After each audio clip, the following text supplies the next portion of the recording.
Cuando nosotros tenemos un problema que queremos resolver, nosotros podemos usar diferentes tipos de herramientas. Por ejemplo, para tipos de problemas como carpintería o hacer alguna actividad en casa como colocar un clavo, nosotros tenemos algunas herramientas en nuestra caja de herramientas. Tenemos martillo, tenemos destornillador, también podemos tener un destornillador de pala o de estrella, tenemos un serrucho. La pregunta que yo les hago a ustedes es, ¿cuál herramienta usarían para colocar un clavo? ¿Usaríamos un destornillador? Martillo. Cierto, no usaríamos un destornillador. Evidentemente tendríamos que usar un martillo. No podríamos usar el serrucho. Esta es una pregunta aparentemente tonta, ¿no? Y la respuesta es trivial. Pero esta misma pregunta nos las tenemos que hacer nosotros cuando diseñamos ciertos ambientes de aprendizaje para interactuar con los estudiantes. Siempre tenemos que hacer lo mismo. Siempre tenemos que usar las mismas herramientas. ¿Cuál es la mejor herramienta? Para colocar un clavo en la pared, yo usaría un destornillador. Bueno, a menos que le quisiera dar con la cacha del destornillador, pero no es la herramienta apropiada. Entonces, uno de los mensajes que les quiero transmitir a ustedes es que lo importante en sí no es la herramienta, sino el propósito que ustedes tienen o la acción que quieren realizar con esa herramienta. Y tampoco pueden usar cualquier herramienta para resolver cualquier problema. La escogencia de la herramienta apropiada es parte importante de lo que nosotros como profesores tenemos que hacer para interactuar con nuestros estudiantes. Ahora bien, ¿cómo escojo esta herramienta? Hay muchas formas de escoger la herramienta, pero 5 cosas son claves. Pueden reducirla de pronto a 2 o 3. Yo quiero colocarles en evidencia estas 5. Primero, yo tengo que tener muy claro qué es lo que yo quiero hacer con esa herramienta. De hecho, ni siquiera con la herramienta, ¿qué es lo que yo quiero hacer con mis estudiantes? O sea, ¿a dónde quiero llegar? ¿Cuál es el propósito de la actividad que voy a desarrollar con ellos? Si yo no tengo un propósito para la actividad que voy a desarrollar, seguramente puede ser una pérdida de tiempo tanto para los estudiantes como para mí. ¿De cuánto tiempo dispongo para preparar la actividad?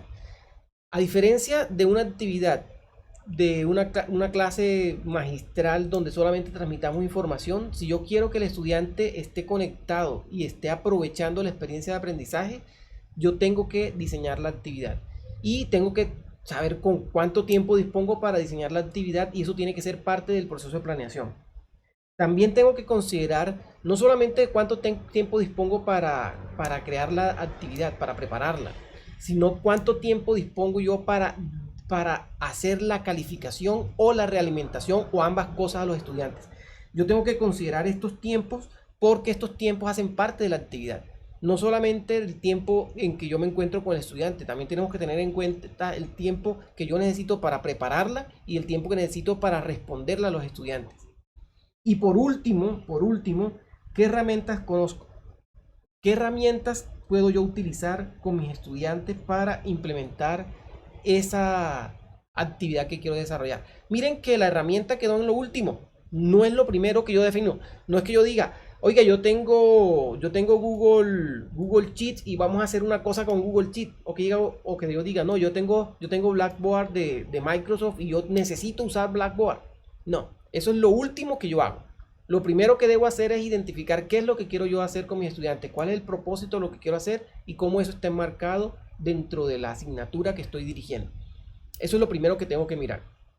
Ahora bien, para poder interactuar con los estudiantes, lo mejor es hacerlo por medio de ambientes de aprendizaje, entendiendo el ambiente de aprendizaje como todo ese conjunto de elementos, con los actores, profesores, estudiantes y si hay auxiliares de apoyo también, y las metodologías, incluyendo las didácticas, que usemos para poder desarrollar una cierta actividad con los estudiantes, que al final va a verse reflejada en el fortalecimiento o desarrollo de una cierta competencia asociada con el curso que tenemos.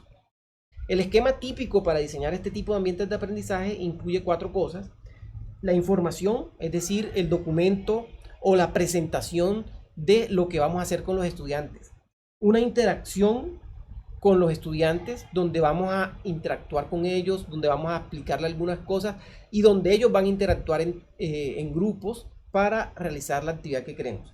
Se suele producir algún tipo de resultado. Que puede ser, por ejemplo, una corta presentación que van a realizar los estudiantes después, resolver algunas preguntas, etc. Y por lo general tenemos alguna actividad de cierre donde hacemos una realimentación, una presentación. Algo que es muy importante tener en cuenta es que nosotros debemos preparar cuidadosamente el ambiente de aprendizaje para evitar improvisar. Si nosotros improvisamos en una actividad que vayamos a realizar con nuestros estudiantes, es muy probable que no nos alcance el tiempo y es probable que no resulte de la mejor manera. La improvisación funciona en algunas circunstancias, pero en otras, en la mayoría, normalmente nos hace perder tiempo a nosotros y a los estudiantes. Ahora bien, en cuanto a las actividades, en la actividad con los estudiantes, es decir, lo que nosotros vamos a hacer ya en ese ambiente de aprendizaje, es importante que nosotros tengamos una buena planeación, que fue lo primero que miramos, que tengamos un buen diseño de lo que vamos a realizar, que la tarea se desaparezca, pero le debe llegar. que nosotros realicemos la actividad con los estudiantes y, ojo, muy importante, que evaluemos y pensemos en el mejoramiento continuo. Bien. Ok, entonces, en la actividad que vamos a realizar con nuestros estudiantes, recuerden eso, hay 4 aspectos claves y no podemos dejar de lado el aspecto que distingue la universidad de calidad y es el aspecto relacionado con el mejoramiento continuo. Nuestras universidades son universidades de alta calidad, universidades que pretenden mantener esos criterios de calidad en su mayor expresión. Por lo tanto, nosotros tenemos que mantener procesos de mejoramiento continuo y esa evaluación y esa revisión de cómo fue la actividad y esa realimentación de los estudiantes nos permite a nosotros ir mejorando nuestra práctica. Puede que cuando comencemos no seamos expertos y comencemos con muchos errores, pero en la medida en que vayamos haciendo el ejercicio de implementar estos ambientes de aprendizaje, nos vamos volviendo mejores profesores y vamos a seguir aportando con la formación de los estudiantes, cada vez de una mejor manera. Por ejemplo, si yo quiero montar una actividad usando aprendizaje activo, el esquema típico que normalmente, por lo menos este esquema es el que yo más uso, es un esquema bastante común, es un esquema donde tú tienes una inducción para que los estudiantes preparen lo que van a realizar durante la sesión sincrónica. Durante la sesión sincrónica, que también pueden diseñar la sincrónica, no pasa nada, se colocan unas ciertas actividades. Tengan en cuenta de desarrollar actividades que mantengan la atención de los estudiantes capturada para que ellos estén concentrados en lo que están haciendo. Y por último, una actividad o unas actividades de refuerzo. El refuerzo pueden ser asignaciones, es decir, tareas que les pongan ustedes a los estudiantes, lecturas después de la clase, que tengan algún tipo de realimentación, es decir, tienen que hacerles preguntas para que ellos respondan y ustedes sepan hasta qué nivel de comprensión fue logrado por los estudiantes, o pueden dejarle un trabajo que después van a revisar. Por eso es importante tener en cuenta esto, o sea, hacer las actividades con las cuales ustedes van a revisar los productos. Nosotros como profesores tenemos que revisar los productos que realicen nuestros estudiantes a partir de lo que desarrollemos en las sesiones.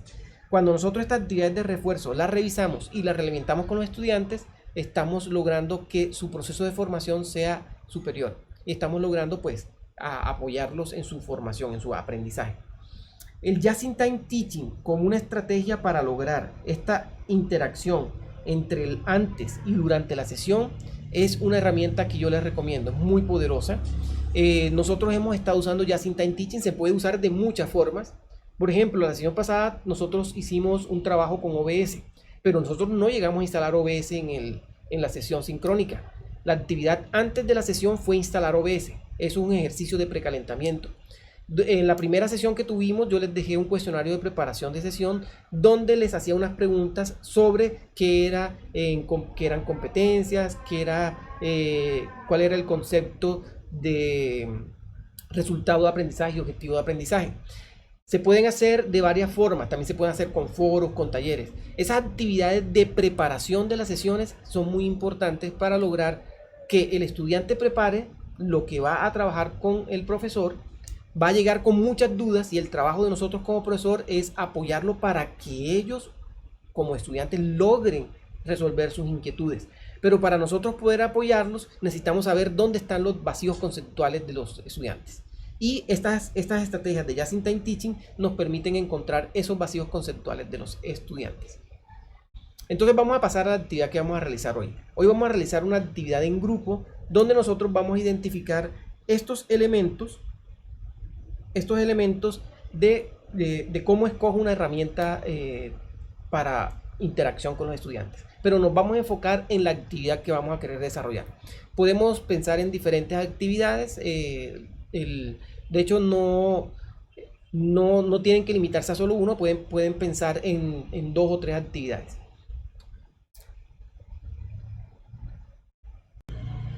Para la actividad que vamos a desarrollar hoy, vamos a irnos a nuestro arbolito de WCAP, al syllabus. Y aquí en la actividad 2 vamos a entrar a un Google Sheet. En este Google Sheet yo he preparado previamente para cada uno de los grupos de este taller, he preparado una hoja. Y cada grupo va a concentrarse en por lo menos una actividad. Pueden plantear 2 o 3. Vamos a definir cuál es el propósito de la actividad.